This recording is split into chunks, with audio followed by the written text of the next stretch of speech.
Hi, I'm John Stanley, designer at Criterion Games. Hi, I'm Rob Weil, producer at Criterion Games, and you're about to experience Star Wars Battlefront 2, Starfighter Assault. There's a Star Destroyer docked for repairs of the ship. Take out those defenses. Starfighter Assault is set across all areas of Star Wars. So we've got the prequel trilogy, we've got the new trilogy, and as you can see from Fondor here, we're in the original trilogy. In Starfighter Assault, we've got 24 players, and that's 12 players a side.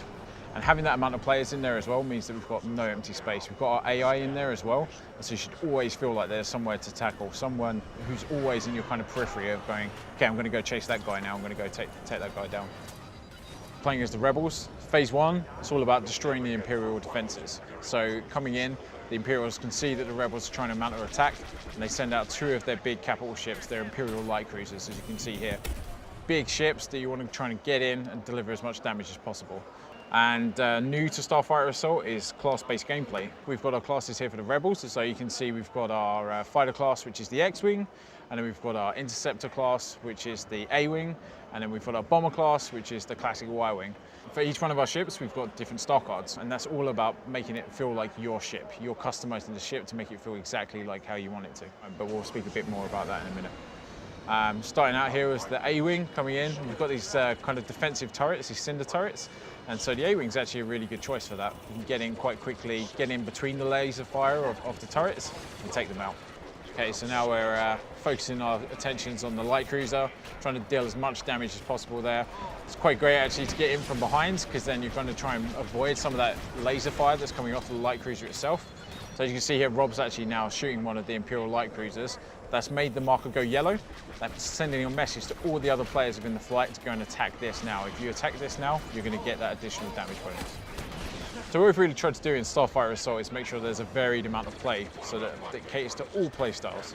So we've got a couple of different ways you can actually play, especially when you're attacking. And so here you could either try and focus on the objective, maybe you're an objective player.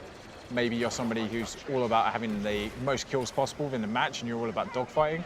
Or maybe you're somebody who's about protecting, so maybe you're going to want to protect those AI guys, those AI Y-Wings that are coming in. There's a good varied amount of different play styles, and you can pick any one. So now we're coming up for our trench run style tunnel, and the objective here is for the Rebels that they want to come in and take out these shield generators. The shield generators, as it kind of says in the name, they're shielding the whole dock. And the idea is that the Rebels want to take these down, so that's going to make the Star Destroyer susceptible to being attacked. The wiring for the Rebels is really great, because for this particular map here, we're attacking as the Rebels, so it's going to be all about trying to deliver as much damage as possible to those objectives, and the wiring is definitely the ship to do that in. So now we're on Phase 3, and the idea is that we're going to take down these couplings.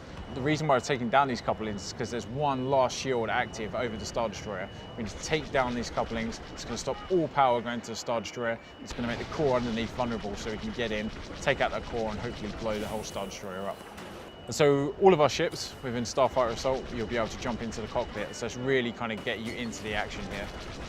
So this is really great, this phase actually, because it's really, really tight dogfighting play. So you can see that you're trying to get in and amongst the clamps, you know, avoiding not only starfighters, but the actual clamps themselves.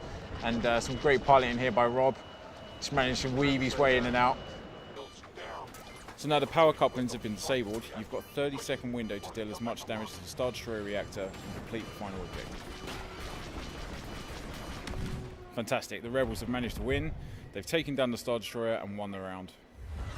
We have faced a considerable setback this day. Okay, so now we're loading into the Empire. And so this is really great actually. So this screen here just shows you who you're going to be spawning in with. They're the guys that you're going to be flying in, and they are your flight. That is you and your flight teammates. The first phase here for Fondor is that as the defenders, which are the Imperials are trying to stop the Rebels from actually attacking and taking down the Star Destroyer. So what they do to start off with, send out 2 of their Imperial light cruisers. So Rob's coming in as the interceptor now. That's going to be perfect for getting in and taking down some of those Rebel scum. This is a anti-starfighter ship. You're going to want to use this to take down any other starfighter that's in your way. So they're a lot more agile, they're a lot quicker, and because of this, they're going to have a little less health. And so to try and keep the other players in mind, other players in your flight in mind, we always have these little yellow icons which are kind of clamped around the edge of the screen. So any time you can go in the direction of where your other flight members are, so you can meet up with those guys.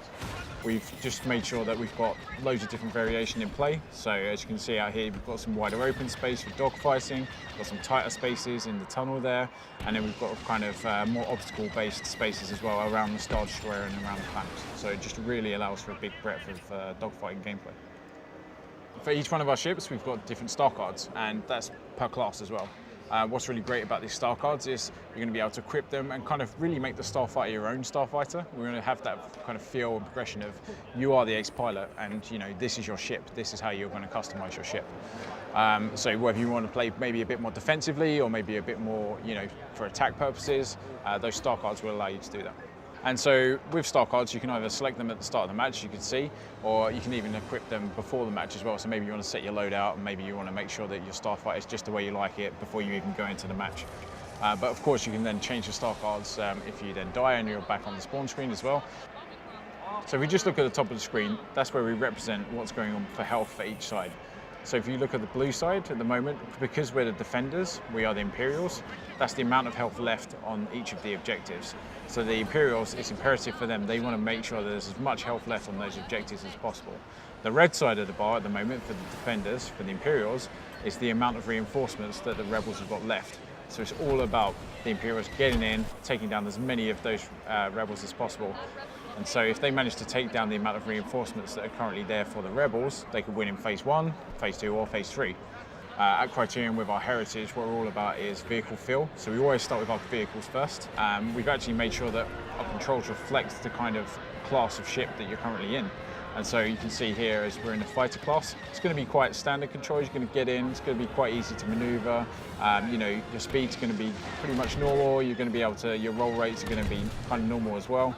But then if you were to jump into something like the TIE Interceptor, you're going to be going a bit faster, your turning rate is going to be quicker. It's going to allow you to be more nimble because, you know, you haven't got as much health there, so you're going to be wanting to get in and out quite quickly. And if we go on something more like the bomber class, you're going to be a bit slower and your turn rate is going to be a bit less, but that's amplified by the fact that you've got a fantastic amount of firepower, so you can really actually get in there and take down some of the bigger objectives. Just as in the Galactic Assault, we've also got classic icons such as Boba Fett's Slave 1, as you can see here, just entered the scene. And he's got some really great weapons actually. So you can see his seismic charge there, which you can drop, and anyone caught in that radius is going to get obliterated.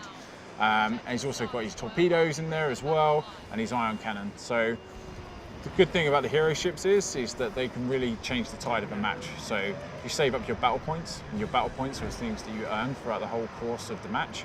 Every time you take down somebody or attack an objective, you're earning battle points. Save those up, and you can cash them in and bring in a hero ship into the battle. And this is Darth Maul's scimitar, and so he is a hunter killer for sure. So you can see that we'll be able to cloak and go invisible. What's really great about that is that, you know, breaks all missile locks, anyone trying to target him. And as soon as he comes out of cloak as well, he's going to deliver additional amount of damage with his lasers.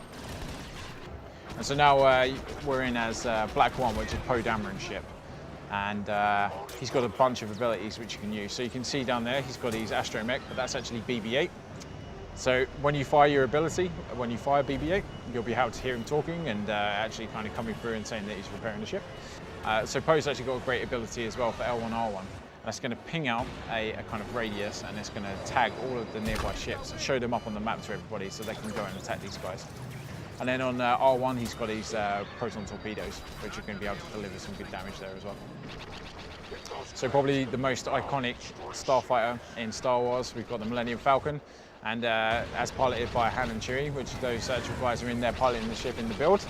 As you can see here from L1, we've got a big speed boost. So, you know, whilst the Millennium Falcon's going to have a great deal of health, it's also going to get targeted quite a lot because it's a really big ship. So you're going to want to get out of those sticky situations with the speed boost. R1, we've got our missiles, we've got our proton torpedoes, so you can fire those out for some great damage.